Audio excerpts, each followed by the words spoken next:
Look, Bumble knows you're exhausted by dating. All the must not take yourself too seriously and 6'1" since that matters. And what do I even say other than hey? Well, that's why they're introducing an all-new Bumble with exciting features to make compatibility easier, starting the chat better, and dating safer. They've changed, so you don't have to. Download the new Bumble now.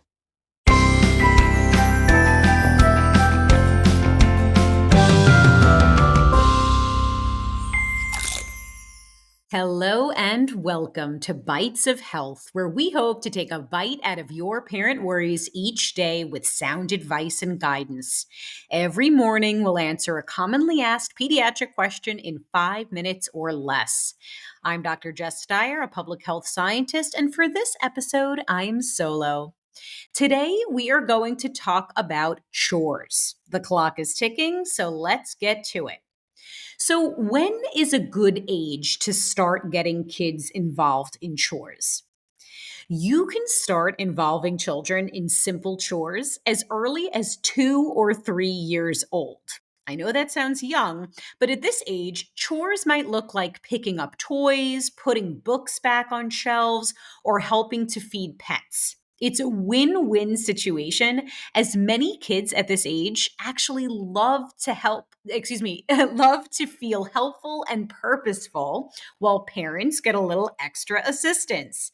And then, of course, as kids get older, you can gradually increase the complexity and responsibility of chores. So, are chore charts helpful for kids?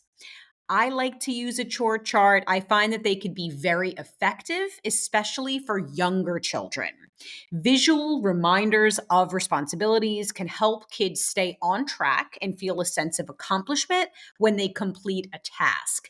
You can tailor chore charts to your child's age and interests, and you can use pictures for younger kids and written lists for older ones. This is definitely something that you can DIY at home, but if you're not super creative or you're not into the DIY options, you can also go to stores like Michael's that have chore charts already pre-made, or even order off of Etsy if you want to support a small business. What are some age-appropriate chore ideas for different age groups? So I thought it might be helpful to break down by age group and just share some ideas. Of course, this is not an exhaustive list. So for toddlers, 2 to 3 years of age, they can pick up toys, put dirty clothes in the hamper, or even dust low surfaces with a sock on their hand. Preschoolers who are 4 to 5 years old can set the table, help clear the table after meals. They can water plants and even make their bed. Elementary school kids, so about 6 to 10 years of age, can help empty the dishwasher, fold laundry, sweep floors, and even help with packing lunch. What about tweens and teens? So we're talking like 11 years and older.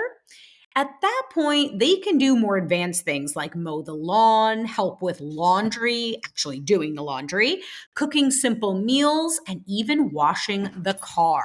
Something that I like to do with my kids, my daughter is 6 years old and my son turns 8 this December. This is a small thing, but every single time they leave the car after being in it, they have to clean the car. So building in these responsibilities and chores into a daily routine can also be quite helpful. Should I use a reward system for chores? So, reward systems can be helpful, but it is important to use them carefully.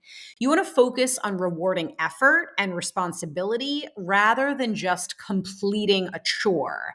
You can use a mix of verbal praise or special privileges like extra screen time, if that's allowed in your household, or small treats. You probably want to avoid using money, though, as a primary reward, as that can create a transactional relationship with chores, which is not a good thing. How do I handle it when my child refuses to do chores?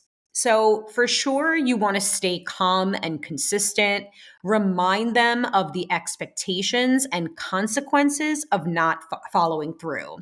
Something that I find helpful is offering choices. So, for example, would you rather fold laundry or unload the dishwasher? And this also helps to avoid power struggles. If the refusal is persistent, you might consider a temporary loss of privileges as a consequence. So I hope you learned something today, and we have lots more to share. You can get your bite of health every day, Monday through Friday. If you like what you've heard here, please let us know. Leave us a review on Apple and be sure to tell your friends.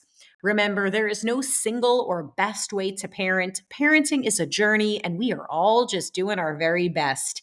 We wish you happy, healthy, and stress free parenting.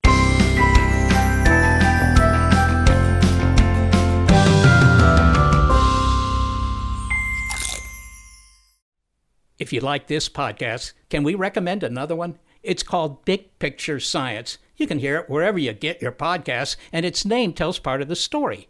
The big picture questions and the most interesting research in science. Seth and I are the hosts. Seth is a scientist. I am Molly, and I'm a science journalist. And we talk to people smarter than us, and we have fun along the way. The show is called Big Picture Science, and as Seth said, you can hear it wherever you get your podcasts.